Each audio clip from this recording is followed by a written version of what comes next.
शङ्करं शङ्कराचार्यं केशवं बादरायणं सूत्रभाष्यकृतौ वन्दे भगवन्तौ पुनः पुनः। ईश्वरो गुरुरात्मेति मूर्तिभेदविभागिने व्योमवद्व्याप्तदेहाय दक्षिणामूर्तये नमः। श्रीहरिं परमानन्दम् उपदेष्टारमीश्वरम् व्यापकं सर्वलोकानां कारणं तन्नमाम्यहम्।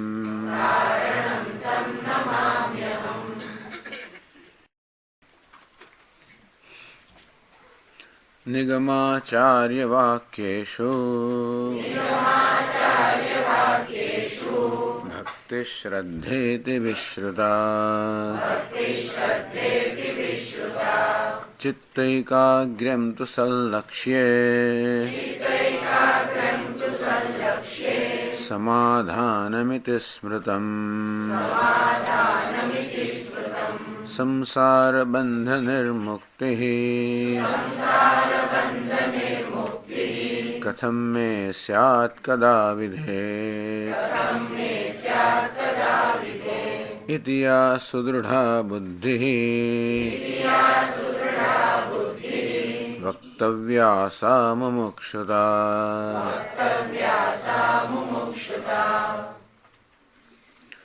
संसार बंधन निर्मुक्ति कथम में स्यात् कदा में स्यात्।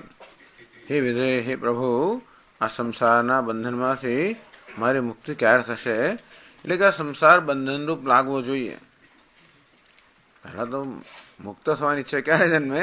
જ્યારે સંસાર બંધન રૂપ લાગતો હોય ત્યારે. અને બંધન ન લાગતો તો આપણે તો બંધા એટલે બંધનની પણ જરૂર હોય છે ને.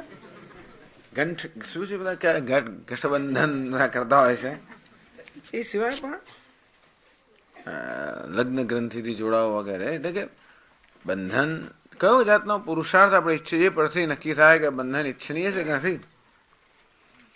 વ્યવહારમાં અમુક પ્રકારનું બંધન ઈચ્છનીય પણ ગણાય. બંધન વગર વ્યવહાર જ ના થાય. પતિ પત્નીનું બંધન વગેરે હોય કે બીજા પિતા પુત્ર તો જ વ્યવહાર થઈ શકે. પણ એ બરોબર છે અને એ વ્યવહાર પણ મનુષ્યની ઉન્નતિ માટે જ છે, છેવટે વિકાસ માટે છે. પણ જ્યારે આપણને લાગે કે સંસાર બંધન છે, આ એક જીવવું એ પણ બંધન જ છે. આમ મર્યાદિત અસ્તિત્વ, જન્મ મૃત્યુ જરા વ્યાધિ, આમ જ્યારે જુઓ ત્યારે દુઃખની પરંપરા જે છે, જ્યારે જુઓ ત્યારે હંમેશા એક અસહાયતાની પરતંત્રતાની પરંપરા છે. સર્વમ પરવશમ દુઃખમ, આવું જ્યારે જોઈએ જીવનમાં પરતંત્રતા છે. એટલે કે ખરેખર દુઃખ શું છે માણસ જુએ. ખાલી પોતાની જાતને કોઈક રીતે ભ્રમમાં રાખીને બહારના અનેક બધા સાધનોને કારણે પોતે સફળ છે, સુખી છે એવા જાતના એવી રીતે ઘણીવાર લોકો જીવવાનું પસંદ કરતા હોય છે. એવું માનવાનું પસંદ કરતા હોય છે કે બધું બરાબર છે. પણ જ્યારે ખરેખર વિચાર કરવામાં આવે ત્યારે જુએ કે બધી વસ્તુ હોવા છતાં પણ મારી પરતંત્રતામાં હું પરતંત્ર તો છું જ. અને તેથી જ્યારે આપણને આ જીવવું ખરાબ લાગે એવું ને બંધનરૂપ લાગે. અને તેથી આ બંધન કેમ મુક્ત થવું? આ અલ્પતામાંથી, મર્યાદિતપણામાંથી, પરતંત્રતામાંથી, અસહાયતામાંથી કેમ મુક્ત થવું? અનિશયા શું છે તે મુખ્યમાન હે તો હંમેશા અનિશ એટલે કે સતત અસહાય છું, પરતંત્ર છું. આ જરા માણસ જુએ. અને જ્યાં સુધી એમ લાગે કે આ પરતંત્રતા કોઈક બીજા કારણસર છે ત્યાં સુધી કારણ દૂર કરવાનો પ્રયત્ન કરે. પણ જો કે નહીં, કોઈ બીજું કારણ નથી મારી પરતંત્રતા. અને તો કંઈક બીજું કારણ કશુંક છે ખરું. અને શું છે સમજ નથી પડતી તો કેમ મુક્ત થવું? ઇતિહાસ સુદૃઢા બુદ્ધિ, આ પ્રકારે એક સુષ્ઠુ અત્યંત દૃઢ બુદ્ધિ છે એને મુમુક્ષુતા કહેવામાં આવી. આ જે તીવ્ર ઈચ્છા હંમેશા એક પ્રેરણાત્મક બળ છે જે મનુષ્યને પ્રેરે છે. શું? પરંતુ ખરેખર તો એને જોતરે છે એમ કહ્યું ચાલે. અથવા કેને પ્રયુક્તો એમ આપણે પ્રયુક્ત કરે. અનિચ્છન્ન વિવાર્ષણે નહીં કશ્ચિત યાદિષ્ઠતિ કાર્યતે હ્યવશઃ કર્મ. આમ ઈચ્છા પ્રબળ હોય તો આપણને પરવશ બનાવીને પણ આપણી પાસે કરાવે એવી ઈચ્છા પણ જરૂરી છે. એટલે યોગ્ય ઈચ્છા પણ જરૂરી છે. હવે તીવ્ર ઈચ્છા હોય તો પછી આપણને જંપીને બેસવા જ ના દે. નહીતર ઈચ્છા તીવ્ર ના હોય તો ચાલે છે, હોતી હૈ ચલતી હૈ, આ પણ થાય, પેલું પણ થાય, બીજું પણ થાય, ઘણું બધું થાય કરે. એવી અર્જન્સી કે બસ આમ જોઈએ જ એવું નથી હોતું. ત્યાં સુધી પ્રયત્નમાં શિથિલતા હોય છે, પ્રમાદ હોવાની પણ સંભાવના છે, અને બીજી બધી ઘણી વસ્તુઓ પણ આપણું ધ્યાન ખેંચી જાય કરે.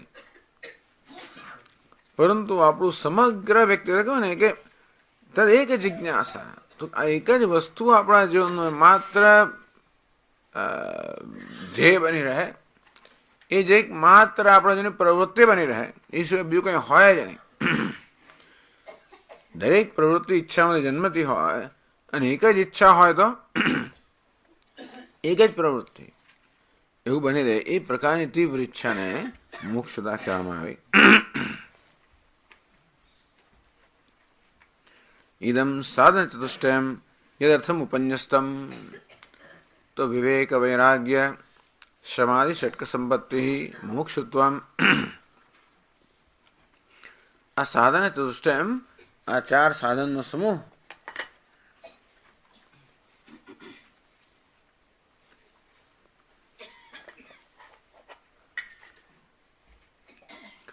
યદર્થમ ઉપન્યસ્તમ, જે હેતુથી આ ચાર સાધનનું વર્ણન કરવામાં આવ્યું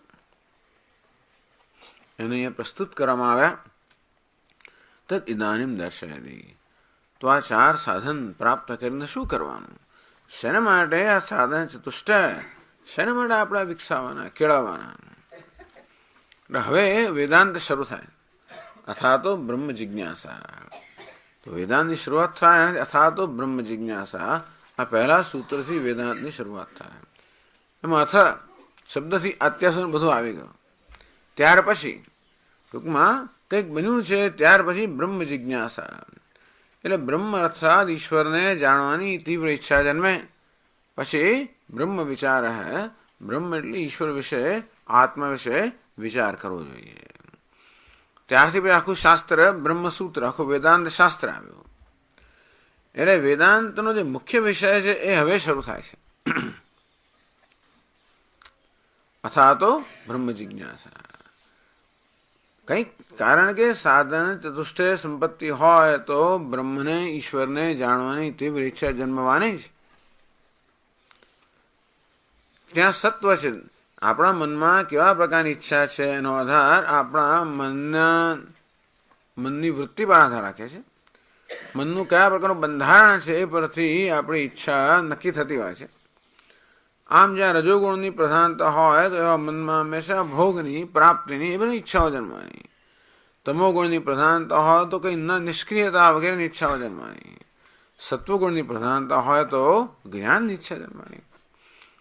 એટલા જ માટે આપણા વ્યક્તિત્વમાં આવી રીતે પરિવર્તન લાવવું, વ્યક્તિત્વને સાત્વિક બનાવવું. એ સાત્વિક વ્યક્તિત્વને આવી રીતે સાધન ચતુષ્ટય એ રીતે વર્ણવવામાં આવ્યું. એનું કારણ પણ છે કારણ કે એ રીતે આપણે આપણા વ્યક્તિત્વને સાત્વિક બનાવી શકીએ. જો આપણામાં પૂરતી સ્વસ્થતા હોય તો વિવેક માત્રથી આપણે આપણામાં પરિવર્તન લાવી શકીએ. વિવેક કરવાની એટલે જીવનની મૂળભૂત વસ્તુ વિશે સ્વસ્થતાથી વિચારવાની ક્ષમતા આપણામાં હોય તો આપણે બધું કામ કરી શકીએ. એટલે કે આપણે વૈરાગ્ય ઉત્પન્ન કરી શકીએ, શમ, દમ, આ બધું પણ વિચારથી થઈ શકે. જેમ આપણે ચર્ચા કરી કે શમ એટલે કે મનની શાંતિ, એ કેવી રીતે પ્રતિપક્ષ ભાવનાથી મનમાં જન્મથી આજે નિષેધાત્મક વૃત્તિઓને આપણે કેમ નિવૃત્ત કરી શકીએ. એટલે મનની અમુક પ્રકારની સ્વસ્થતા પ્રાપ્ત કરી હોય તો પછી વિચાર એક સાધન બની રહે છે, જેનાથી આપણે આ સાધન ચતુષ્ટય પ્રાપ્ત કરી શકીએ. પણ એ પ્રાપ્ત કરવાનો હેતુ છેવટે બ્રહ્મનું જ્ઞાન પ્રાપ્ત કરવાનો છે. એટલે એ વાત હવે 10મા શ્લોકમાં કહે છે. ઉક્ત સાધન યુક્તેન વિચારઃ પુરુષેણ હિ કર્તવ્યો જ્ઞાન સિદ્ધ્યર્થમ આત્મન શુભમિચ્છતા.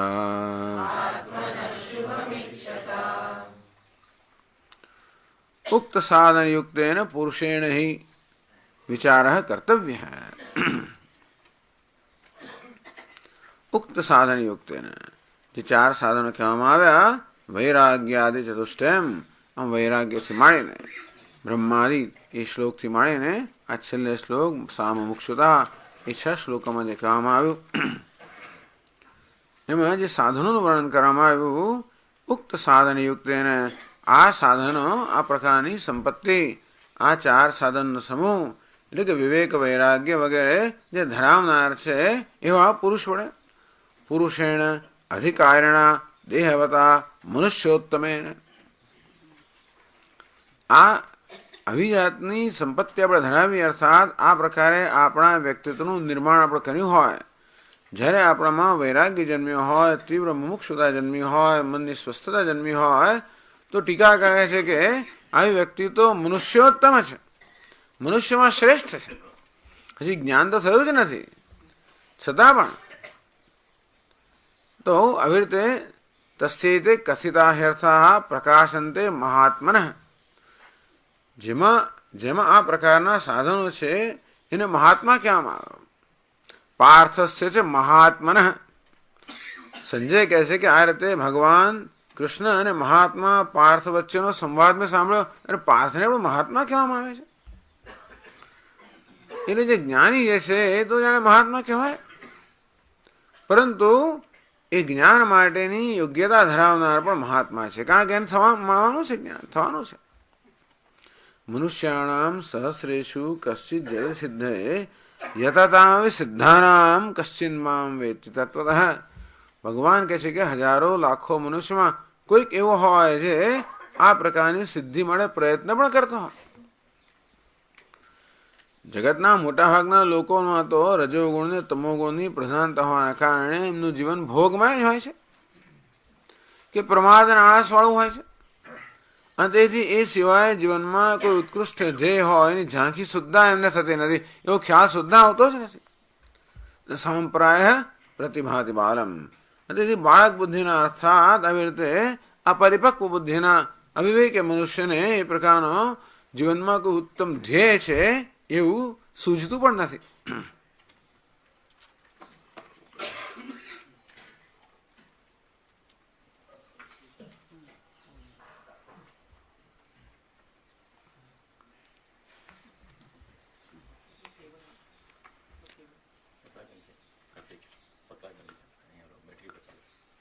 અને તો આવી રીતે કોઈકને સૂઝવું, મોટાભાગના મનુષ્યોને તો આના માટેની કોઈ ઈચ્છા જ હોતી નથી, કોઈ રુચિ જ હોતી નથી. તો ગમે તેટલા ઢોલ નગારા વગાડીને બતાવતો પડે આ સાંભળવા માટે કોણ આવવાનું છે, આવી રુચિ કોને હોય? કથામાં જનારા લોકો જ ઓછા હોય, એમાં તો રસ હોય છે, એવો રસ પણ આમાં નથી હોતો. એમાં ઘણો રસ હોય, જુદા પ્રકારનો રસ હોય છે. તો જે પ્રકારનો રસ હોય એ પ્રકારના રસની આપણે યોગ્યતા પ્રાપ્ત કરી હોય. આમ તો શાસ્ત્રીય સંગીત સાંભળવા કેટલા લોકો આવે, એમાં જે તૈયાર છે એમાં મહાન રસ છે, બીજા બધા લોકોને રસ ના હોય. તો જેમ વસ્તુ સૂક્ષ્મ થતી જાય તેવી રીતે એને માટેની એની યોગ્યતા ધરાવનાર લોકો ઓછે ઓછે થતા જાય, સ્વાભાવિક છે. એટલે કહે છે કે પુરુષેણ ઉક્ત સાધન યુક્તેન પુરુષેણ, ખરેખર તો આ જ પુરુષ કહેવાવા માટે યોગ્ય છે એવું કહી શકાય. અધિકારિણા દેહવતા મનુષ્યોત્તમેન, મનુષ્યમાં ઉત્તમ છે. એટલે ભાઈ યતતા સિદ્ધાનામ, સેંકડો હજારોમાંથી કોઈક એવો હોય જે આ સિદ્ધિને પ્રાપ્ત કરવા પ્રયત્ન પણ કરે, એવા પ્રયત્ન કરનારા હજારો સિદ્ધ પુરુષોમાં કોઈક એવો હોય જે મને યથાર્થ રીતે જાણે છે. એટલે ભગવાન પણ ભગવદ્ ગીતામાં આ પ્રકારે પ્રયત્ન કરનારાઓને પણ સિદ્ધ કહે છે. તો આવા પુરુષ વડે વિચાર કર્તવ્ય. વક્ષ્યમાણ લક્ષણ વિચાર કર્તવ્ય. હવે પછીના શ્લોકમાં કહેવામાં આવશે એ રીતે એણે વિચાર કરવો જોઈએ. વિચાર કરવો જોઈએ એટલે વસ્તુના મૂળ સ્વરૂપને સમજવા માટેનો પ્રયત્ન કરવો જોઈએ. વિચારનો અર્થ છે કે વસ્તુની સત્યતા, એની વાસ્તવિકતા, એ વાસ્તવિકતાને સમજવા માટે જે પ્રકારની માનસિક પ્રવૃત્તિ કરવી જોઈએ એને અહીં વિચાર કહેવામાં આવે છે. વિચાર શબ્દ છે એ પારિભાષિક શબ્દ છે, ટેકનિકલ શબ્દ છે. વિચારે ચડી ગયો આમ કહીને વિચાર શબ્દ એટલે મનની કોઈ પણ પ્રવૃત્તિને આપણે વિચાર કહેતા હોઈએ ગુજરાતી ભાષામાં. વિચાર શબ્દ એને આપણે વપરાતો હોય શું વિચારી રહ્યો છે, એટલે કે ટૂંકમાં શું ચિંતન કરી રહ્યો છે, મનમાં શું ચાલે છે. પછી તો વિચાર એટલે એ પ્રકારની માનસિક પ્રવૃત્તિ જે કોઈ પણ વસ્તુના સ્વરૂપને કે વાસ્તવિકતાને સમજવા માટે આવશ્યક છે. તો વિચાર કર્તવ્ય. તો કે છે કે એવા પુરુષેણ હિ, એટલે આ બહુ જાણીતું છે કે આ પકડો આ લોકો જ વિચાર કરવા માટે યોગ્યતા ધરાવે છે. તો હિ અવ્યયમ એવા અર્થે અન્ય નિષેધાર્થ હે. ટૂંકમાં આવા અભિવ્યક્તિ વડે આ વિચાર થવો જોઈએ, બીજા કોઈ વડે એવું પણ કહી શકાય. વિચાર વિવેક કર્તવ્ય. આ વિવેકાત્મક વિચાર છે.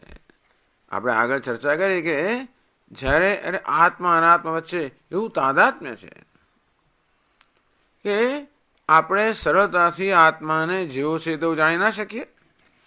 અગ્નિ અને લોખંડ વચ્ચે એવું તો તાદાત્મ્ય છે કે આ અહીં જ અગ્નિ છે, અહીં લોખંડ છે, એમ આપણે જુદું કરીને કહી શકતા નથી.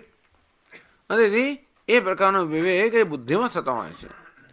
તે રીતે આ જીવનની અંદર પણ સત્ય અને મિથ્યા, આત્મા અને અનાત્મા, પુરુષ અને પ્રકૃતિ, આ બધાનું એવું તો આ પરસ્પર તાદાત્મ્ય છે કે કોઈ વસ્તુને આપણે એ જેવી છે તેવી એમને જોઈ શકતા નથી, એને સમજવી પડે છે.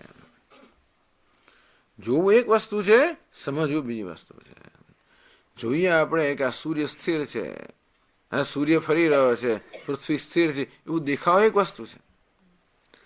અને બુદ્ધિમાં સમજવું કે નહીં, સૂર્ય જ્યારે ફરતો દેખાય ત્યારે પણ સ્થિર છે અને પૃથ્વી સ્થિર દેખાય ત્યારે પણ ફરતી છે. એ વસ્તુ વિચારના પરિણામે એ વિવેક. વિવેક એટલે શું? કારણ કે ખરેખર તો પૃથ્વીની ગતિનો આરોપ સૂર્ય પર કરવામાં આવે છે અને તો સૂર્ય ફરી રહ્યો છે એવું માનીએ છીએ. આપણે ફરીએ છીએ, આપણી ગતિનો આરોપ એના પર કરીએ છીએ. જેવી રીતે આપણે હોડીમાં જતા હોઈએ અને આપણે માનીએ કે પેલા બધા કિનારાના વૃક્ષો ચાલી રહ્યા છે, કે ટ્રેનમાં જતા હોય અને માનીએ કે આ ઝાડો બધા ઝાડ દોડી રહ્યા છે. એવું બાળકો માને? થાંભલા દોડી રહ્યા છે, વૃક્ષો દોડી રહ્યા છે. અરે એવી જાતનો નિર્ણય એને કેમ આવ્યો? ટ્રેનની ગતિનો અધ્યારોપ વૃક્ષો પર કે થાંભલા પર કરવામાં આવ્યો. આવી જાતનો અધ્યારોપ થઈ જ રહ્યો છે. જન્મ્યા ત્યારથી આ પ્રકારનો અધ્યારોપ જીવનમાં છે. આપણે જન્મ્યા છે માત્ર અજ્ઞાન લઈને નહીં, પરંતુ અજ્ઞાનના પરિણામે આ જાતનો અધ્યારોપ થતો હોય છે.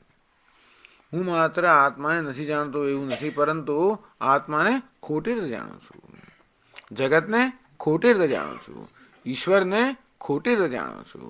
આ બધાને નથી જાણતો એમ નથી, જાણું છું. દરેક વિશે મારા પોતાના અભિપ્રાયો ધરાવું છું અને એમાં મારો વાંક નથી. વસ્તુ દેખાય છે એવી, આ દેહ દેખાય છે ચેતન વાળો, ચેતનવંતો માટે એના આત્મા માની લો સ્વાભાવિક છે. આ મારી સમક્ષ જે જગત છે નક્કર દેખાય છે, મારે સત્ય માનવું સ્વાભાવિક છે. ક્યાંય નજર કરો તો ઈશ્વર દેખાતો નથી, મારે ઈશ્વર અન્યત્ર ક્યાંક છે, સ્વર્ગમાં છે એવું માનવું સ્વાભાવિક છે.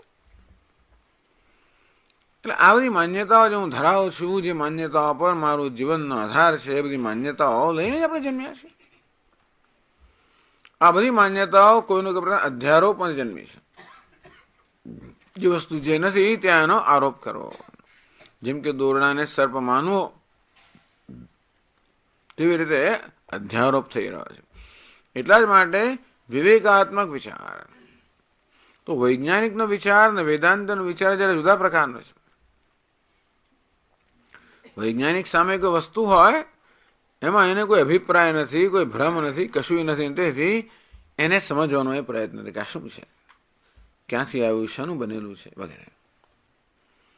જ્યારે વેદાંતિના માટે એટલું જ પૂરતું નથી, કારણ કે આમાં બે વસ્તુ ભળેલી છે.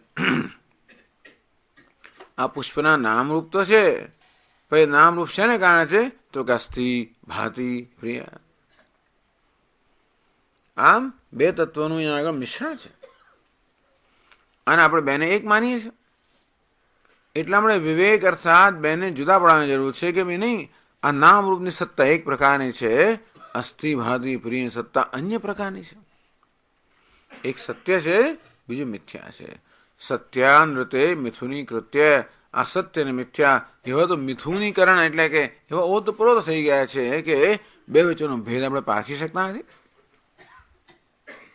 એ ભેદ આંખોથી પારખવાનો પણ નથી, એ ભેદ તો બુદ્ધિથી પારખવાનો છે. જે જગ્યાએ ભ્રમ પ્રવર્તમાન છે બુદ્ધિમાં, ત્યાં જ એ ભ્રમની નિવૃત્તિ થવી જોઈએ. એટલે વેદાંતનો વિચાર જરા વિશેષ પ્રકારનો છે, અને એટલા જ માટે આ વિચાર કોઈ સ્વતંત્ર રીતે થતો નથી. બેઠા બેઠા આપણે વિચારના પેલા ચક્કરો ચલાવીએ એવું નથી. આ વિચાર તો શાસ્ત્રના આધારે થતો હોય છે. વિચાર કર્તવ્ય આવર્તયિતવ્ય, અને વારંવાર આ કરવાની જરૂર પડતી હોય છે. કારણ કે અધ્યારોપ કરવાનું એટલું બધું સ્વાભાવિક થઈ ગયું છે કે એ સ્વભાવમાંથી આપણી બુદ્ધિને મુક્ત કરવા માટે આનો અભ્યાસ કરવો પડે. અભ્યાસ તો કાઉન્તે વૈરાગ્ય છે ગૃહ્યતે. તો ઉક્ત સાધન યુક્તેન પુરુષેણ હિ વિચાર કર્તવ્ય. શા માટે વિચાર કરવો જોઈએ? અર્થાત શા માટે વસ્તુને સમજવાનો પ્રયત્ન કરવો જોઈએ? ધારો કે મારા જેવના ભ્રમ છે, ભલે ને રહ્યો. ધારો કે મારા જેવના જગત વિશે ભ્રમ છે, ખોટા ખ્યાલો છે, મારા વિશે ખોટા ખ્યાલો છે, તો ભલે રહ્યા. આત્માને કે જગતને કે ઈશ્વરને એ જેવા છે તેવા જાણવાથી મને શું ફાયદો થશે? તો કહે છે જ્ઞાન સિદ્ધ્યર્થમ વિચાર કર્તવ્ય. જ્ઞાન સિદ્ધ્યર્થમ, આ જ્ઞાને સિદ્ધિ માટે. જ્ઞાન સિદ્ધ્યર્થમ આત્મન, આત્મન જ્ઞાન સિદ્ધ્યર્થમ, આત્માના જ્ઞાનની સિદ્ધિ માટે. બ્રહ્માત્મૈક્ય બોધોદ્ભવનાય, આત્મા બ્રહ્મ છે એ પ્રકારનું જ્ઞાન જન્મે એ માટે આ વિચાર કરવો જોઈએ. આત્મા તો હું બ્રહ્મ છું, અનંત છું, પૂર્ણ છું, સચ્ચિદાનંદ છું, એ પ્રકારનું જ્ઞાન જન્મે એ માટે વિચાર કરવો જોઈએ. આત્માનમ અરણિમ કૃત્વા પ્રણવમ ચોત્તરારણિમ જ્ઞાન નિર્મથનાભ્યાસાત પાશમ દહતિ પંડિત. તો કૈવલ્ય ઉપનિષદમાં કહ્યું કે આત્મા જીવાત્માને નીચેની અરણી બનાવો, બ્રહ્મને પ્રણવ બ્રહ્મને ઉપરની અરણી બનાવો. એટલે અહમ બ્રહ્માસ્મિ, હું બ્રહ્મ છું. કઈ રીતે? તો આજે વેદાંત વાક્ય છે કે તું બ્રહ્મ છે. બસ એ વાક્યના અર્થને સમજો, એનો વિચાર કરવો જોઈએ. અને એ રીતે પાશમ દહતિ પંડિત. આત્માનું જયારે વાસ્તવિક જ્ઞાન થાય ત્યારે જે બધા પાશ અર્થાત બંધ છે, એ બંધ જે જ્ઞાન જન્મેલા છે એને પંડિત અર્થાત જ્ઞાની પુરુષ બધા બાળીને ભસ્મ કરી દે છે. ચાલો ભાઈ, આત્મા બ્રહ્મ છે એ જાણવા માટે આ પ્રકારે વિચાર કરવો જોઈએ. પણ તોય શું? નનું આત્મજ્ઞાન સિદ્ધ્યા કફ પુરુષાર્થ હતી.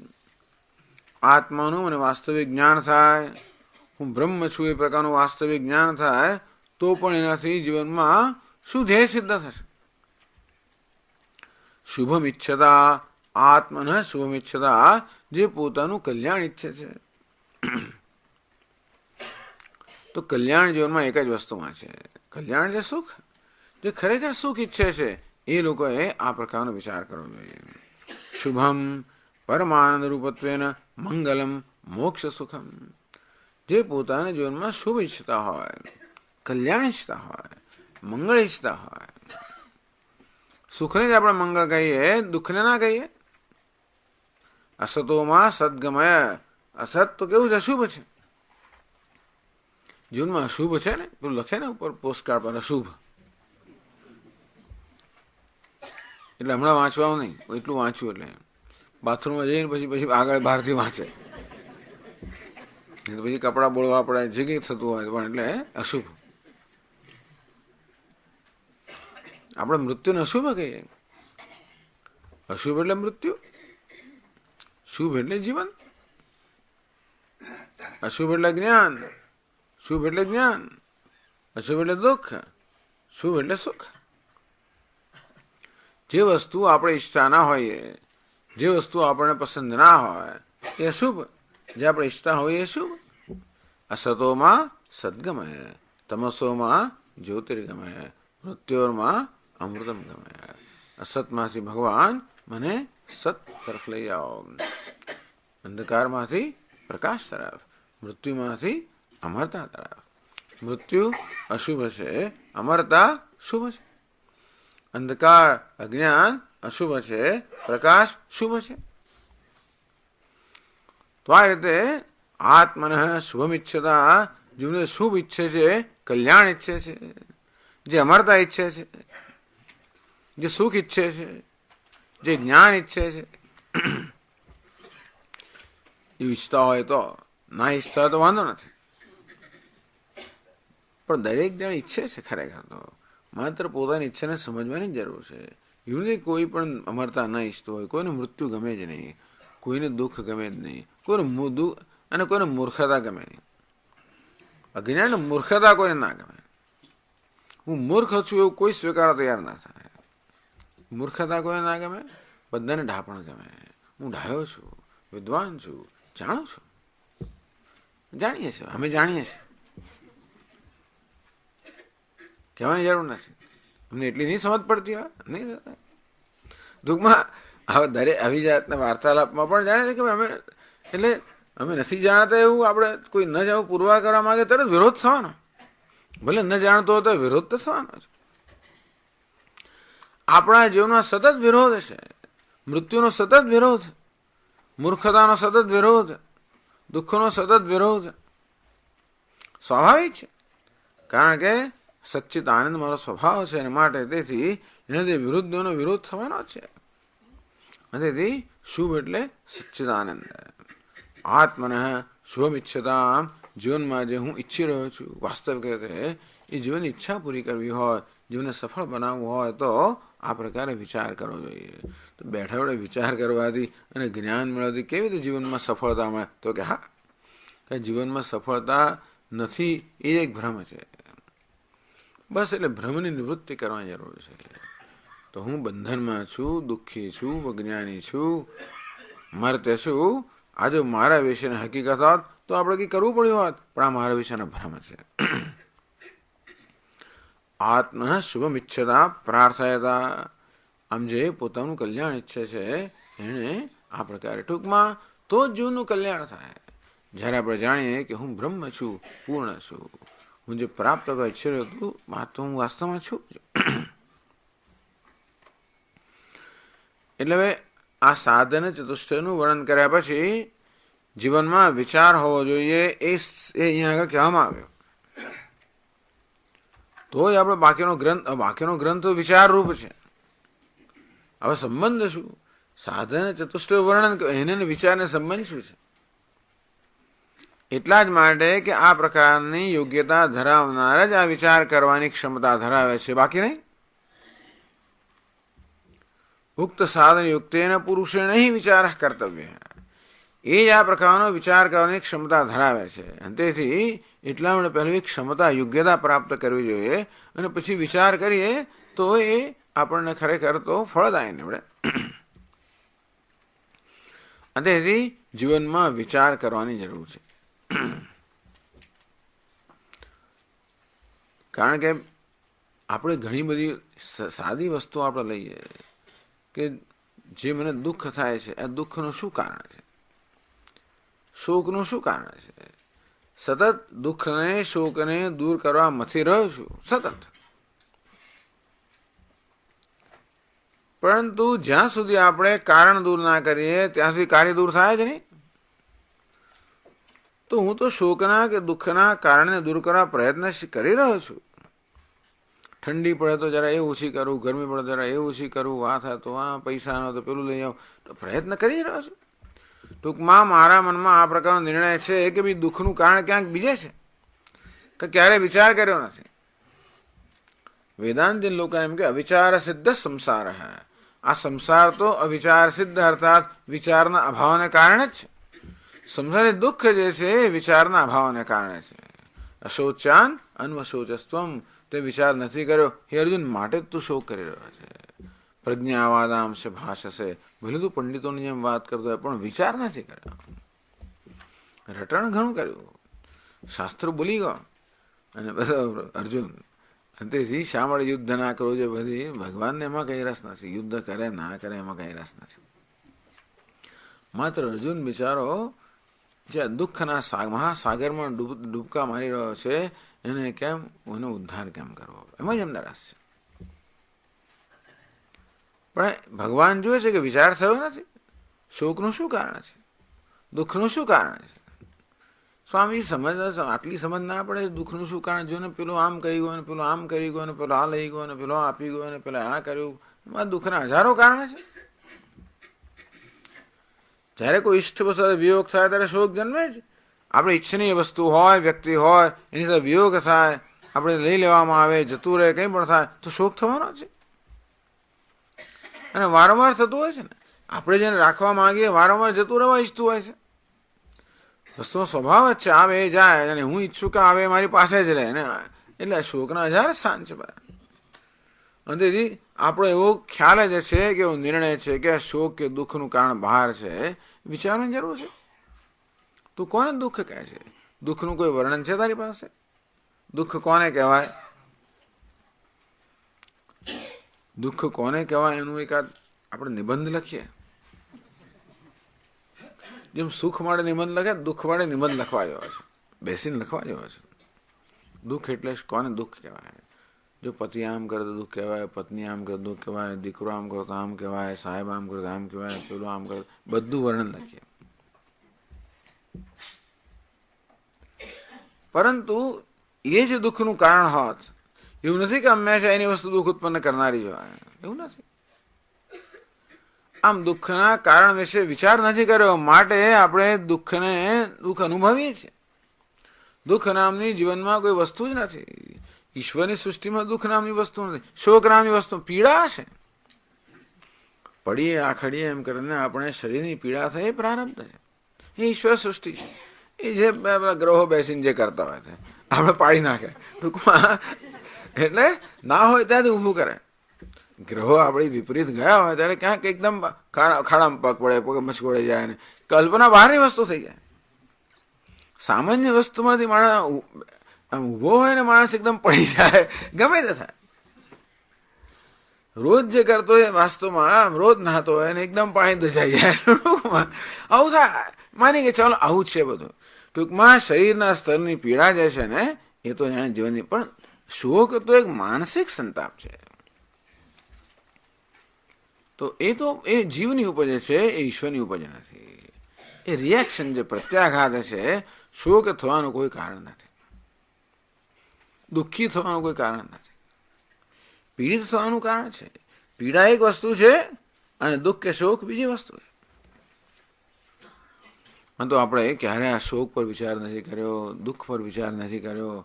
માની લીધું છે કે આ જ કારણ છે, આ છે, એમ કરીને સતત આપણે સંઘર્ષ કર્યા જ કરીએ. આપણે જ્યાં દુઃખના કારણે માની જેની સાથે સતત સંઘર્ષ કર્યા જ કરીએ, આખું જીવન વહી જાય છે. વિચાર કર્તવ્ય હૈ. વેદાંતિન કહે છે કે જીવનની આ મૂળભૂત વસ્તુ પર એના સ્વરૂપને સમજવાનો વિચાર કરો, સમજવાનો પ્રયત્ન કરવો જોઈએ કે દુઃખનું કારણ ક્યાં છે. સમજ પડે છે કે દુઃખનું કારણ બહાર નથી, અંદર જ છે. સ્વામી આપ કેમ કહો છો કે તું પણ દુઃખનું કારણ નથી, અને જગતે દુઃખનું કારણ નથી. તારી જગત પ્રત્યેની દ્રષ્ટિ દુઃખનું કારણ છે, તારા પ્રત્યેની દ્રષ્ટિ દુઃખનું કારણ છે. ટૂંકમાં જે પ્રકારની દ્રષ્ટિ મારા વિશે હું ધરાવું છું એ મારા દુઃખનું કારણ બને છે, કે જે પ્રકારની દ્રષ્ટિ જગત વિશે ધરાવું એ પણ દુઃખનું કારણ બને. આમ દુઃખનું કારણ કોઈ વસ્તુ નથી, પણ વસ્તુ પ્રત્યેને મારો અભિગમ કે દ્રષ્ટિ છે. અને આ પ્રકારની માન્યતા ક્યાંથી આવી? કોઈ પ્રકારના વિચાર કર્યા વગર બસ માની લીધેલું છે. તો જે બધી માન્યતા માની લેલી વસ્તુઓ છે એમને આ વિવેકની કસોટી ચડાવવી જોઈએ. એનું નામ વિચાર. આત્મન સ્વમિચ્છતા એટલે ટૂંકમાં આપણા જીવનમાં બધા દુઃખમાંથી શોકમાંથી મુક્ત થવાનું વેદાંતનું આ પ્રિસ્ક્રિપ્શન. તો આમ લખી આપે ને, તાવનું પ્રિસ્ક્રિપ્શન એક હોય, પેટમાં દુખવાનું બીજું હોય, તો શોકનું પ્રિસ્ક્રિપ્શન કયું? તો કે વિચાર હે, વિચાર કરતા. એટલે હવે જ્યારે શોક જન્મે, દુઃખ થાય ત્યારે ચોકલેટ ખાવી, આઈસ્ક્રીમ ખાવો, પેલું ખાવું, સમોસા ખાવો, આ બધી પ્રવૃત્તિ કરવાને બદલે જરા બેસીને વિચાર કરો કે શોક જન્મ્યો કેમ, આવ્યો ક્યાંથી અને મૂળ ક્યાં છે? હું તો મૂળ હોય ના શકું, તો સચ્ચિદાનંદ છું. આ જગત પણ મૂળ ના હોય તો જગત તો મિથ્યા છે, તો ક્યાંથી આવ્યો? તો ખબર પડશે કે આ હું વિશેની ખોટી દ્રષ્ટિમાંથી આવ્યો, કે જગત વિશેની ખોટી દ્રષ્ટિમાંથી જ આવે છે. કશાને સુધારો બદલવાની જરૂર, માત્ર આપણી દ્રષ્ટિને બદલવાની જરૂર છે. આટલું જ વેદાંતિને કહે. કાંઈ પણ બીજી જરૂર જ નથી જીવનમાં. કશું કરવાની જરૂર નથી, કંઈ બદલવાની જરૂર નથી, ક્યાંય જવાની જરૂર નથી, કશી જરૂર જ નથી. આટલી જ જરૂર છે માત્ર મારા વિશેની, જગત વિશેની, ઈશ્વર વિશેના મારા જે ખ્યાલ છે, દ્રષ્ટિ છે, એમાં જ માત્ર પરિવર્તન આણવાની જરૂર છે. પણ આપણે પ્રશ્ન તો પૂછીએ ને કે મારામાં મારા વિશે આવો ખ્યાલ જન્મ્યો જ કેમ? શા માટે મારી જાતને હું જીવ માનું છું? આ કારણ સમજાવશે કે આ કારણ છે. આ જગત મિથ્યા તો મને સત્ય કેમ જાણે છે એ પણ સમજાવશે. ઈશ્વર મારો આત્મા જો દૂર છે એમ કેમ માનો, એનું કારણ સમજાવશે. આપણા જીવનમાં અધ્યારોપ કેમ જે સમજાવશે. પછી એનો કેમ અપવાદ કરવો એ સમજાવશે. વિચાર એટલે આવી રીતે અધ્યારોપ અપવાદની પ્રક્રિયા, કે જીવનમાં અધ્યારોપ છે, ભ્રમ છે, અધ્યાસ છે, એ લઈને જન્મ્યા છે. એ કોઈ ઉત્પન્ન કરેલો નથી, એનો કોઈ જવાબદાર નથી, એકમાત્ર અજ્ઞાન જ જવાબદાર છે. એવું હોવાને કારણે કોઈને દોષ આપી શકાય એમ છે જ નહીં. ભગવાન પણ હાથ ઊંચા કરે છે કે મને નહીં, મેં કંઈ નથી કર્યું. અને કોણે? અજ્ઞાન માત્ર કરે. એને માયા કહો તો માયા કહો. ટૂંકમાં એને બીજું કોઈ આ બધાનું એક જ કારણ છે. કેમ જીવનમાં આવો અધ્યારોપ છે, કેમ અધ્યાસ છે, કેમ વસ્તુ છે એને કરતાં આપણે એને જુદી રીતે માનીએ છીએ? શા માટે આપણામાં વિપરીત દ્રષ્ટિ છે? આવા ખોટા ખ્યાલ કેમ છે? ભ્રમ કેમ છે? એનું એક જ કારણ છે અજ્ઞાન. તેથી આ ભ્રમની નિવૃત્તિની આવશ્યકતા છે. બાકી આ ભ્રમ રહી જાય, બાકી બધું કર્યા જ કરીએ તો દુઃખનું મૂળ કારણ રહી ગયું. બાકી બધું આપણે કરીએ તો પણ એ દુઃખ જવાનું નથી. એક અથવા બીજે પાછું આવવાનું જ છે. આત્યંતિક દુઃખ નિવૃત્તિ આત્મને સ્વમિચ્છતા, જે પોતાના જેનું કલ્યાણ ઈચ્છે છે, અર્થાત હંમેશ માટે દુઃખમાંથી મુક્ત થવા ઈચ્છે છે. તો વેદાંત કહે છે કે હા, દુઃખમાંથી તાત્કાલિક મુક્તિ મળી શકે. આપણે સ્વર્ગમાં જઈએ ત્યારે દુઃખમાંથી મુક્તિ મળે, જેટલો કાળ ત્યાં હોય ત્યાં એટલો કાળ. એ ત્યાં એટલું સરળ તો નહીં જોય કે ત્યાં તારતમ્ય તો હોય જ છે. ત્યાં પણ આપણે એમ હોય એના કરતાં વધારે સુખી લોકો ત્યાં મળવાના પાછા. આપણી પાસે ત્યાં અમારું તો 800 હોય તો એની તો બીજું પેલો એસટી વાળો કોઈ હોવાનો ત્યાં, અને આપણે તો એસટીમાં તો પાછું બીજો કંઈક એક્સ્ટ્રા વાળો નીકળવાનો. એ હોય તો વળી મર્સિડીઝ વાળો નીકળે, એ હોય તો વળી રોલ્સ રોયસ, કોઈને કોઈ નીકળવાના જ છે ત્યાંય પણ. આની આ જ વસ્તુ, આનો આ સંસાર એવું કહે છે. એવા સ્વામી દયાનંદજી મહારાજ તો કહે છે ત્યાં ગયા પછી એનું એ દુઃખ, કારણ કે આપણા પડોશીને જોઈએ કે આ ક્યાંથી અહીંયા આવી ગયો. ઘણી એવો થાય છે. હમણાં મેં સાંભળ્યું એક માણસ સ્વિટ્ઝરલેન્ડની અંદર 2 જણ વચ્ચે મારો રોજ કકડાટ થાય પેલા સાથે, રોજ કકડાટ થાય. ભાગીને ઋષિકેશ આવી ગયો. ચા છોડા બીજું કરવું શું? સ્વિટ્ઝરલેન્ડથી ભાગીને ઋષિકેશ આવ્યો. એક દાડો સવારમાં ઉઠીને જોયો તો એ બાજુ વાળો હતો પાયરો પડો એ જ નીકળ્યો પાછો, પેલો પણ અહીંયા આવી ગયો હતો. આવું બને? એવી રીતે અહીંથી આપણે ભાગીને કદાચ સ્વર્ગ, શું ખબર ત્યાં શું હશે? આનું વાત ત્યાં નીકળે તો શું ખબર પડે? કારણ દુર્યોધન પણ સ્વર્ગમાં જાય છે એવું સાંભળ્યું છે આપણે. એ પછી ત્યાં નીકળે તો એ બીજો કોઈ ઉપાય નથી ખરેખર. કદાચ આપણને થોડીક રાહત મળી શકે. સિમ્ટોમેટિક ટ્રીટમેન્ટ, જેમ ડૉક્ટર આપણે ઉધરસની દવા આપે ને પેલી તો લો સ્વામી આવું થાય તો આ લો, પેલું થાય પેલું લો, ફલાણ થાય પેલું લો, બરાબર. કકડાટ ના કરશો, ફરિયાદ ના કરશો. ઉધરસ ગઈને પેટમાં દુખ્યું, માથું દુખ્યું, એ ગયું પછી પેલું થયું, એક અથવા બીજી રીતે આવે આ જ કરે છે. બિચારો માણસ ત્રાસીને તો થાય શું એને. વિચાર કર્તવ્ય, આ સમજી લેવાની જરૂર છે. આ ડોકા ધૂણાવો છે બરોબર છે, પરંતુ આ કરવાની જરૂર છે. કારણ કે શોક તો દૂર થતો નથી, આટલું બધું કર્યા છતાં વિચાર નથી થતો. હવે જ્યારે મનમાં દુઃખ જન્મે ત્યારે એનું કારણ સમજવું કે દુઃખનું કારણ ક્યાં છે.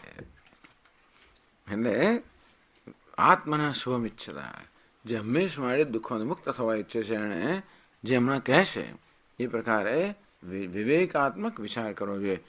તો વિવેકાત્મક વિચાર કરવો જોઈએ. નનું જ્ઞાન સિદ્ધેર્થમ વિચાર એવ કર્તવ્ય નિયમ કુતઃ ક્રિયતે. ચાલો, તો જ્ઞાનની તો આવશ્યકતા વિશે નક્કી થયું, જ્ઞાન તો જોઈએ જ. અજ્ઞાનમાંથી આ સંસાર ઉત્પન્ન થયો તો જ્ઞાન પ્રાપ્ત કરવું જોઈએ. તો આપ એવો આગ્રહ કેમ રાખો છો કે જ્ઞાન પ્રાપ્તિ માટે વિચાર જ કરવો જોઈએ? બીજું કોઈ સાધન નથી? અમે કંઈક કુંડલિની યોગ, બીજા અનેક પ્રકારના સાધનો જગતની અંદર, તો જ્ઞાન માટે તમારે વિચાર જ કરવો જોઈએ એવો આગ્રહ કેમ રાખો છો? તો એનો ઉત્તર 11મા શ્લોકમાં આપે છે. નોત્પદ્યતે વિના જ્ઞાનમ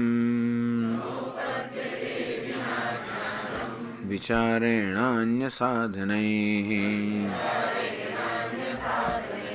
યથા પદાર્થ ભાનમ હિ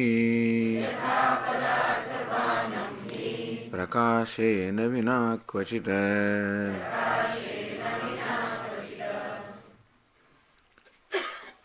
વિચારણ વિના અન્ય સાધન હિ જ્ઞાનમ ન ઉત્પદ્યતે. વિચાર વગર બીજા કોઈ સાધનોથી જ્ઞાન ન જન્મે. કર્મ ઉપાસના લક્ષણ હિ જ્ઞાનમ ન ઉત્પદ્યતે.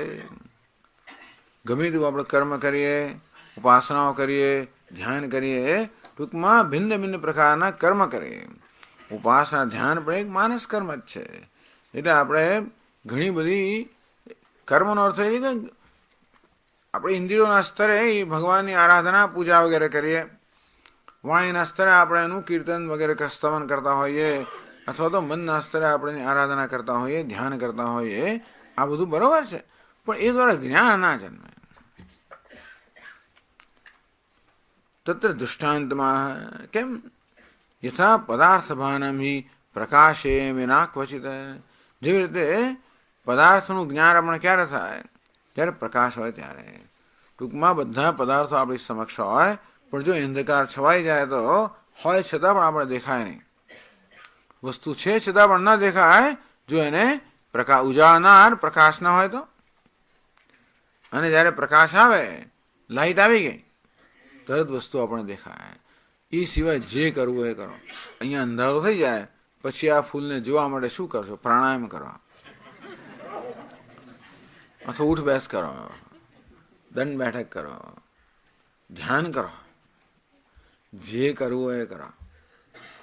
પરંતુ આ ફૂલ આપણે જોઈ ના શકીએ, એનું જ્ઞાન ના થઈ શકે. ટૂંકમાં આ ફૂલને ઢાંકનાર જે આવરણ છે, આવરણ દૂર કરીએ તો જ વસ્તુ સ્પષ્ટ થાય. અંધકારને આવૃત કરનાર છે, માટે અંધકાર જાય તો જ આ ફૂલ દેખાય, બાકી ના દેખાય. એટલે બીજા કોઈ પ્રયત્નની હાંસી એમાં નથી. દરેક વસ્તુ માટે એનો એ જ ઉપાય હોય, દરેકમાં યોગ્ય ઉપાય હોવો જોઈએ. ભૂખ લાગે તો પછી ગમે તે કરો, તો વિચાર કરો, ધ્યાન કરો, ના દે તો ભોજન જ જોઈએ. આમ જે કંઈ સમસ્યા હોય એને અનુરૂપ ઉકેલ હોવો જોઈએ. એટલે આપણે પ્રાણાયામ ન કરવો એવો પ્રશ્ન નથી. દરેક વસ્તુનો જેનો ઉપયોગ છે, પરંતુ આ ફૂલને આપણે જોવું હોય તો ફૂલને પ્રકાશિત કરવું જોઈએ, તો જ ફૂલ દેખાય, બાકી ના દેખાય. અંધારામાં હોય ગમે તે આપણે કરીએ, ઉઠ બેસ, કુદા કૂદ, ઓમ ચીસાજ, ગમે તે કરો, પુરુષ સૂક્ત, રુદ્રમ, જે પાઠ કરો એ કરો, ભગવાને જે કરવું એ કરો, પરંતુ આ ફૂલને જોવા માટે તો પ્રકાશ જ જોઈએ. હા, એવું થાય એ પ્રકારની પ્રાર્થના કરવાને કારણે કોઈ ચમત્કારિક રીતે પ્રકાશ આવી જાય છે એ વાત છે. ઘણો પ્રકાશ લાઇટ જતી અને પછી આપણે ભગવાનનું નામ દઈને લાઇટ જો ભગજો આવી ગઈ લાઇટ, ચાલો એ ગમે તે લાઇટ, પણ લાઇટ આવે ત્યારે થાય કહેવાનો ભાવ થાય છે. એ લાઇટ લાવવા માટે શું કરવું એ જુદી વાત, પણ એ પ્રકાશ આવે તો જ આપણને આ ફૂલનું ભાન થાય. નિયમ છે. ટૂંકમાં જેવી રીતે આ ફૂલને આંખોથી જોવા માટે પ્રકાશની આવશ્યકતા છે, એ સિવાય આ જોઈ ના શકાય, એ નિયમ છે, કોઈ અપવાદ નથી. અને તે રીતે વસ્તુના સાચા સ્વરૂપને જ્યાં આગળ ખોટો ખ્યાલ પ્રવર્તમાન છે, જ્યાં ભ્રમ પ્રવર્તમાન છે, ત્યાં ભ્રમની નિવૃત્તિથી જ આપણે જાણી શકીએ, એ બીજી કોઈ રીતે નહીં.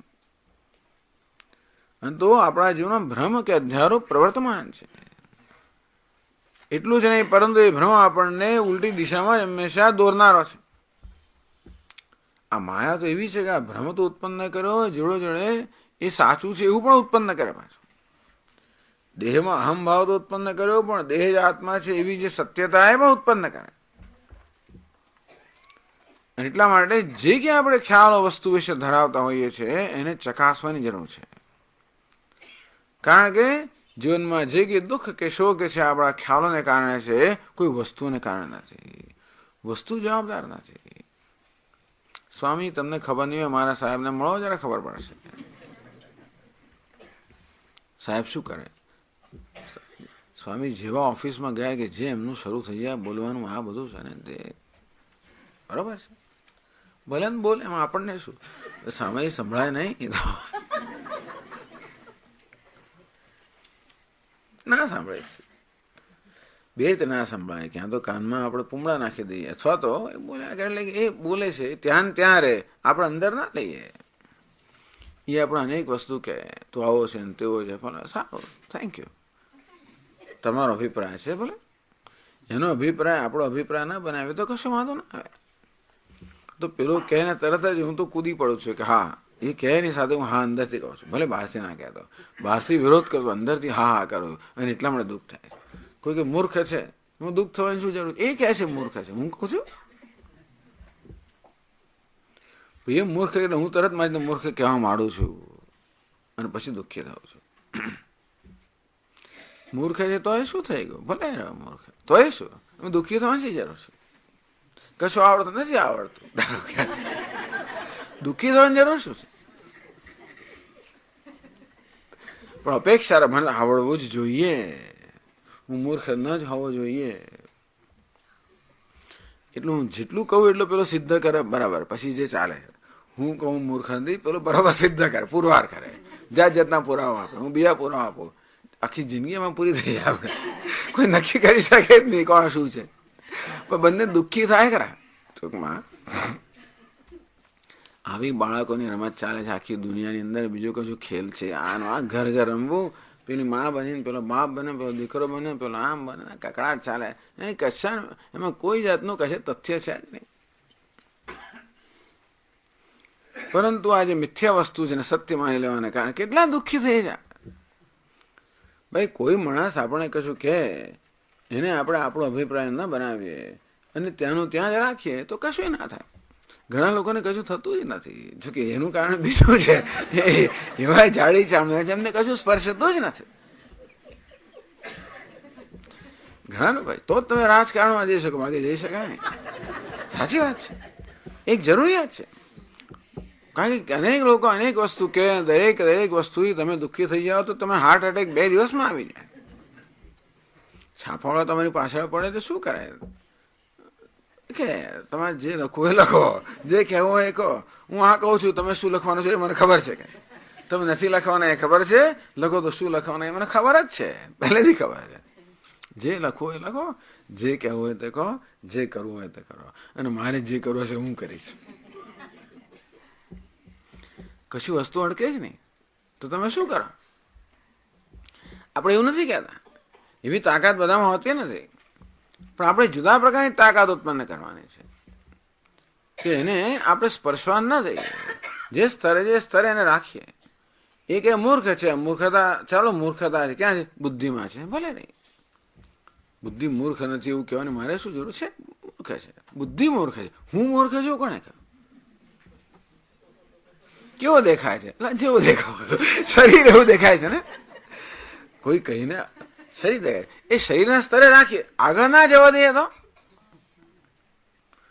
હું એવો દેખાવ છું એવું કહેવાની જરૂર નથી. શરીર એવું દેખાય છે, બરાબર. ચાલો તું ને હું બંને સમજ છે વિષયમાં, કામ પતી ગયો. ટૂંકમાં હું બુદ્ધિમાન છું એટલે બુદ્ધિ મારી તેજ, એવું પુરવાર કરવાની જરૂર છે આપણે, બરાબર છે.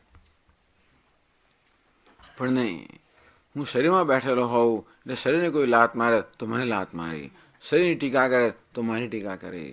આપણે ક્યાંક બેઠેલા છે, શરીરમાં બેઠા હોઈએ, બુદ્ધિમાં બેઠા હોઈએ, મનમાં બેઠા હોઈએ, અહંકારમાં બેઠા હોઈએ, પુત્રમાં બેઠા હોઈએ. મારા દીકરાને કોઈ કશું તોય મને ખરાબ લાગી જાય, ત્યાં બેઠેલો છું. મારા ઘર વિશે કોઈ કશું તોય ખરાબ લાગી જાય, મારી ગાડી વિશે કોઈ ટીકા તોય ખરાબ લાગે. બધે બેઠેલો છું. ગાડી મેં નથી બનાવી, મોટર ગાડી મેં નથી બનાવી ભાઈ, તો એ આવી છે, મારે એમાં ચિંતા કરવાની છે. પણ ના, મારી છે એટલા માટે મને લાગુ પડે છે. તો વિચાર કરો કેવું આપણે બધું બંધ બેસતી ટોપી, બધા લોકો કહે છે બંધ બેસતી ટોપી નો આપણે ઓઢી જ લેતા હોઈએ છીએ હંમેશા. આવી જાતનો વ્યવહાર ચાલે છે. અંગ્રેજીમાં એક પુસ્તક છે, ગેમ્સ પીપલ પ્લે. આવી રમત તો ચાલે છે બધી. તો ટૂંકમાં આ જંજાળમાંથી કોઈ દિવસ મુક્ત થવાય જ નહીં. આપણે અહીં છોડી દઈએ અને બીજી જે, પણ જ્યાં સુધી આ પ્રકારની વૃત્તિ આપણી છે, જ્યાં સુધી આવી રીતે અધ્યારોપ કરવાનો આપણો સ્વભાવ છે, તો એક ને બદલે બીજાની જગ્યાએ બીજી કરશું. અર્જુનને કહે તો આ યુદ્ધ મેદાનમાં જતો રહેશે તો જંગલમાં ઝાડ કાપીશ, કશું તો કરવું જ પડશે ને તારે. તારી અંદર જે રહેલો જ પેલું જોમ એને કંઈક વ્યક્ત ખાવ તો જોઈશે જ સ્થળ. એટલે વેદાંત કઈ જગ્યાએ કામ કરે છે સમજવું જોઈએ. વેદાંત શું કરે છે સમજવું જોઈએ. બાકી આ વિચાર એટલે કેવું અવિચાર સિદ્ધ સંસાર હૈ. જે શોક છે, દુઃખ છે, કેવું વિચારના અભાવને કારણે કે ખોટા વિચારને કારણે જન્મે છે. અને તેથી માત્ર સાચો વિચાર કે સાચી સમજ એ જ એનો ઉપાય છે, બીજો ઉપાય જ નથી. બાકી તમારે સ્વર્ગમાં જો તો ઉપાય છે, તમારે સત્તા મળે તો ઉપાય છે, બીજી બધી સિદ્ધિઓ પ્રાપ્ત ઉપાયો છે. સ્વામી તમારા બીજાના મનમાં શું થાય જાણી લેવાય, એ જાણો તો એ ઉપાય છે. ટૂંકમાં એ બધી વસ્તુઓનો ઉપાયો છે અને એમાં રસ હોય તો કરવાનો. પણ એ વસ્તુ દુઃખ દૂર, શોક દૂર નહીં કરે. શોક દૂર થયા પછી બીજું કંઈ ન કરવાનું, તો એવું જે કરવું એ કરજો તમે, પણ ત્યાં પહેલા આનો નિકાલ કરવો જોઈએ. કારણ કે નહીંતર એવું છે ને, ગધેડા પર અંબાડી ચડાવ્યા જ કરીએ આપણે, ગમે જે છે તો એનું જ રહેવાનું છે. આપણે જેવા છે એવા રહીને પછી અનેક પ્રકારના અલંકારો આપણે પહેરીએ, બધી જાત જાતની ઉપાધિઓ લાંબી કર્યા કરીએ, બરાબર છે. એ કશામાં ખોટું ખરું કાંઈ બધું બરાબર છે, એના સ્થાને યોગ્ય છે. પણ જ્યાં સુધી આપણે આ ટેવમાં, સ્વભાવમાં પરિવર્તન ના થાય, અધ્યારોપ કરવાનો એક સ્વભાવ છે, જીવનમાં અધ્યારોપ છે. અને તેથી વેદાંત શાસ્ત્રનો વિચાર કેવો છે? અધ્યારોપનો અપવાદ કરવો. અધ્યારોપ એટલે ભ્રમ. આ ભ્રમ ક્યારેય પણ જ્ઞાન વગર જાય જ નહીં. જ્ઞાનના પ્રકાશ વગર અજ્ઞાનમાંથી, અંધકારમાંથી ઉત્પન્ન થયેલો ભ્રમ ન જાય. બાકી વેદાંત બીજો કોઈ જાતનો દાવો કરતો જ ને, આટલું જ કરે. વેદાંત આટલું જ કરે છે આપણા માટે. આપણને દરેક વસ્તુના વાસ્તવિક સ્વરૂપના ને સમજવા માટેનું માર્ગદર્શન આપે છે. અને વેદાંતને માને છે કેટલું પૂરતું છે. જીવ જગત ઈશ્વર જેવા છે તેવા સમજીએ તો એથી આગળ કશું કરવાની જરૂર નથી. એ સમજવા માટે જે કરવું એ કરવું છે. એના માટે બહુ મોટી વાત કરીએ. આ તો આપણે તો 6 શ્લોકમાં સાધન ચતુર્થ સંપત્તિ થઈ ગઈ, એ જુદી વાત છે. પણ એના માટે 6000 શ્લોક પણ જોઈએ. ટૂંકમાં આપણે ભલે એની ચર્ચા 2-4 કલાકમાં કરી હોય, એ કરતા કદાચ 2-4 ભાવ પર લાગી જાય, એ જુદી વાત છે.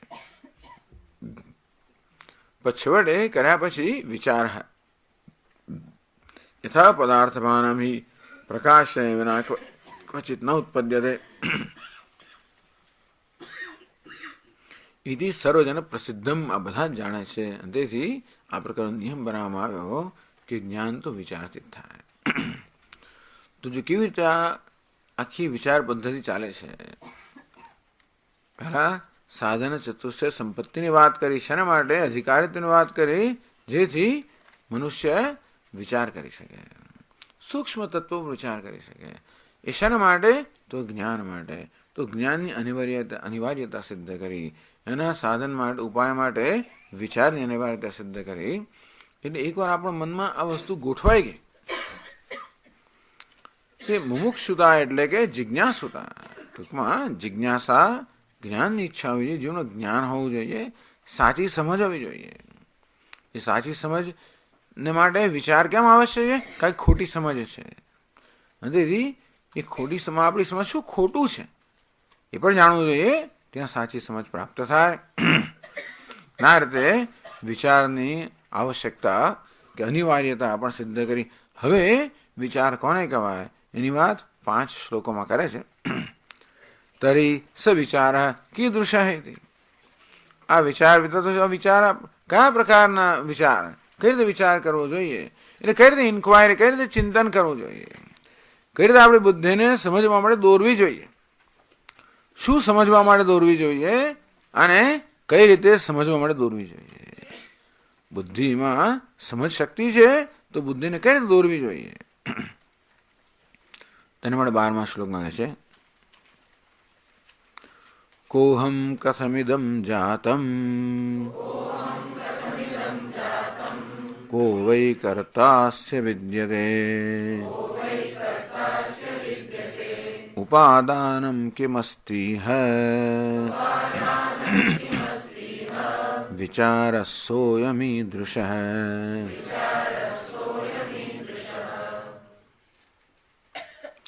કોહમ, હું કોણ છું? અહમ કરતા સુખી ઇત્યાદિ વ્યવહ્રિયમાણ હૈ કહ કિમ સ્વરૂપોહમ. હું જે મારી જાતને અત્યારે કરતા, ભોગતા, સુખી દુઃખી માનું છું એ હું કોણ છું? આવો પ્રશ્ન ક્યાં ઉપસ્થિત થાય? હું કોણ છું પૂછવાની જરૂર છે? હું જાણું છું હું કોણ છું. હું કોણ છું એ નથી જાણતો? જાણું છું. સ્વામી ફલાણા ફલાણા છું. તમે કહો તો આખો નિબંધ લખી આપો, મહાનિબંધ લખી આપો. એક જણ હમણાં 700 પાનું 900 પાનું પુસ્તક બહાર પાડ્યું, મારી આત્મકથા, હું કોણ છું, 900 પાના. પરંતુ તમે પાના વાંચો તો ખબર પડે આપણને કે એના વિચારો, હું વિશેના વિચારો કેવા બદલાયા જ કરતા હોય છે. તું એક વસ્તુ તારા વિશે મને કહે કે તું કોણ છે. હું પુરુષ છું, સ્ત્રી, સુખી છું, દુઃખી છું. પણ હમણાં તું સુખી કહે, થોડા દુઃખી છું એમ કહે પાછો. હમણાં કરતા છું, થોડા હું ભોગતા છું. તારા વિશે, તારા વિચારોમાં તો સતત પરિવર્તન આવ્યા જ કરે છે. એટલે તું કોણ છે એક વાર નિશ્ચય કરીને કહે કે હું કોણ છું. આ બધા પ્રકારના ખ્યાલો મારા વિશે ધરાવું છું, એમાં એવું શું છે જે એ બદલાયા વગરનું હોય. હમણાં હું બોલી રહ્યો છું ને વક્તા કહેવાય, પછી સાંભળું ત્યારે શ્રોતા કહેવાય, ભોજન કરું ત્યારે ભોગતા કહેવાય, ચાલુ ત્યારે વળી ગનતા કહેવાય, ગાવું ત્યારે વળી પાઠક કહેવાય, સ્તોતા વગેરે કહેવાય. બરાબર છે. આમ મારી ઓળખાણ સતત બદલાયા કરતી હોય છે. તેથી આ બધામાં હું કોણ તો નક્કી કર. આ બધા તારા બદલાતા વેશની અંદર ખરેખર તું કોણ છે એવું જાણવાની જરૂર શું? એટલા જ માટે કે દુઃખ કોને પડે છે? આમાંના કોઈને દુઃખ પડે. દુઃખ વક્તાને પડે, શ્રોતાને પડે, બોલનારને દુઃખ પડે. જો કદાચ આપણાથી ખરાબ કે ભૂલથી બોલાઈ ગયું હોય, કોઈ લાગણી આપણે દુભાઈ જાય તો દુઃખ થાય. ક્યારે રહું શું કામ બોલે? શ્રોતાને દુઃખ પડે કે આપણે કશું કહેવામાં આવે અને તેથી આપણી લાગણી દુભાય તો દુઃખ કોને થયું? શ્રોતાને થયું. ભોગતાને દુઃખ થાય, ભોજન કરી રહ્યો હોય દુઃખ થાય. એકદમ ખૂબ મરચા ભજીયું ખાતા ખાતા પેલું એ સ્વામીજી ચિંતા ના કરશો, બધા મરચા અહીંયા તો અમારે ત્યાં આવા જ આવે. આ બધું ભાવનગરમાં મરચા આવે ને વઢવાણમાં પેલો એમના પર આધારે મરચું ખાધું, પેલું ભજીયું ખાધું. જે છેક સુધી આમ આગ પ્રસરી ગઈ. ભોગતાને દુઃખ થાય. ક્યારેક ક્યારેક શું થાય, ખીચડી આવે ખાતા આમ કચડા એક એવો કાંકરો આવી ગયો અંદર. દુઃખ કોને થયું? ભોગતાને દુઃખ થયું. તમે જો જયારે દુઃખ હતા ત્યારે કોને થયું પણ એ પ્રશ્ન પૂછવા જેવો છે. તો ઉત્તરમાં છે શ્રોતાને દુઃખ થયું, વક્તાને દુઃખ થયું, ભોગતાને દુઃખ થયું, માને દુઃખ થયું, બાપને દુઃખ થયું, પુત્રને દુઃખ થયું, પુત્રીને થયું, પતિને થયું, પત્નીને થયું, સાસુને થયું, વહુને થયું, કોઈકને દુઃખ થાય. એ હું છું. સાસુ તો આ દ્રષ્ટિએ છું, પેલી દ્રષ્ટિએ પાછી પુત્ર વધુ પણ છું, આ દ્રષ્ટિએ પછી મા પણ છું, આ દ્રષ્ટિએ પાછું આમ છું. કોણ છું? ટૂંકમાં જ્યારે જ્યારે કોઈ પ્રકારનો વેશ ઓઢી લેવામાં આવે છે ત્યારે જ આપણે દુઃખ થતું હોય છે. પણ વેશ ઓઢનાર કોણ છે? અત્યારે હું જ્યારે મારી જાતને વક્તા કહેતો, પ્રાણદેવ પ્રાણના ભવતી વદન વાક પશ્યન ચક્ષુ શૃણવન શ્રોત્રમ મનવાનો મનઃ. સાંભળું ત્યારે મારી શ્રોતા કહું, ક્યારેક વક્તા કહું, આ બધું બરાબર છે. આ રીતે તમારી ઓળખાણ બદલાયા જ કરતી હોય છે. અને આમાં કોઈને જ દુઃખ થાય.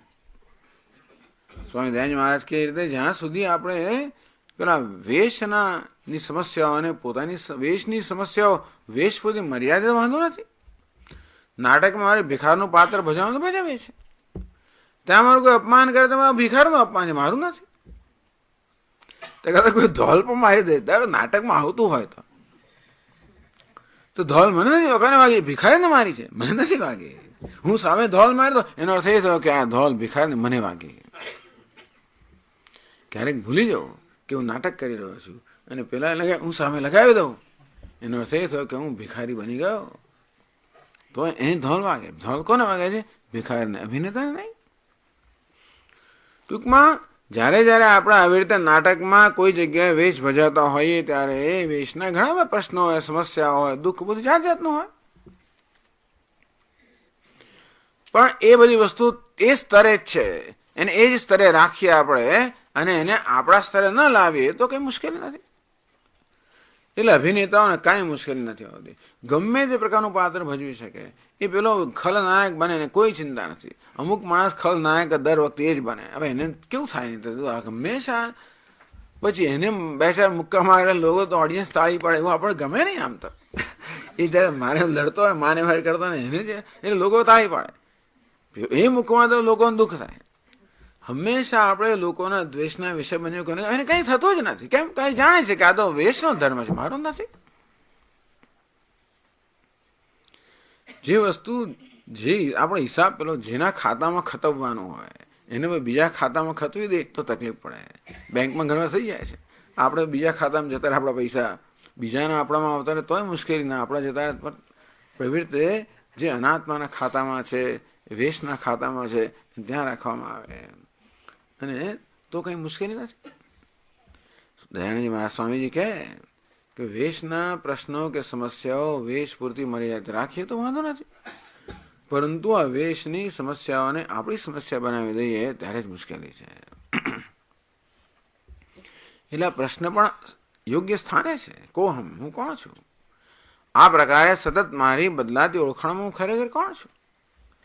કોહમ કથમ ઇદમ જાતમ વગેરે આ પ્રકારે વિચાર સ્વયમીદૃશ આ પ્રકારે વિચાર કરવો જોઈએ. ટૂંકમાં આપણે માની લેલી વસ્તુઓ વિચાર કરવાનો છે.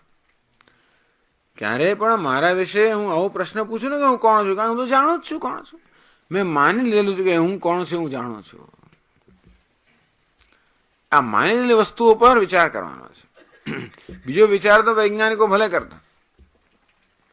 આપણે જગત પર વિચાર કરીએ પણ વૈજ્ઞાનિક રીતે ના કરીએ જગત પર વિચાર. જે આપણી માન્યતા જગત વિશે છે એ માન્યતાનું શું કારણ છે, એનો શું પાયો છે? તું તારા વિશે આ પ્રકારના ખ્યાલો ધરાવે છે, એની પાછળ તારી પાસે કયું કારણ છે? તો જણાશે કોઈ કારણ જ નથી, કારણ વગર માની લઈએ છીએ. એટલા માટે આ વિચાર અવિચાર સિદ્ધ, અવિચારને કારણે જે બધી માન્યતાઓ ધરવામાં આવે છે એ માન્યતાઓ વિચારથી દૂર થાય અને એ રીતે તો જીવનમાં દુઃખની નિવૃત્તિ થાય. માટે આ પ્રકારનો વિચાર કરવો જોઈએ. આપણે આગળકાલે ચર્ચા કરશું. ઓમ પૂર્ણમદ પૂર્ણમિદમ પૂર્ણાત પૂર્ણમુદચ્યતે મેવાવશિષ્યતે. ઓમ શાંતિ શાંતિ શાંતિ. શંકરં શંકરાચાર્યં केशवं बादरायणं सूत्रभाष्यकृतौ वन्दे भगवन्तौ पुनः पुनः। ईश्वरो गुरुरात्मेति मूर्तिभेदविभागिने व्योमवद्व्याप्तदेहाय दक्षिणामूर्तये नमः। ॐ शान्ति शान्ति शान्तिः। हरि ॐ श्रीगुरुभ्यो नमः। हरि ॐ।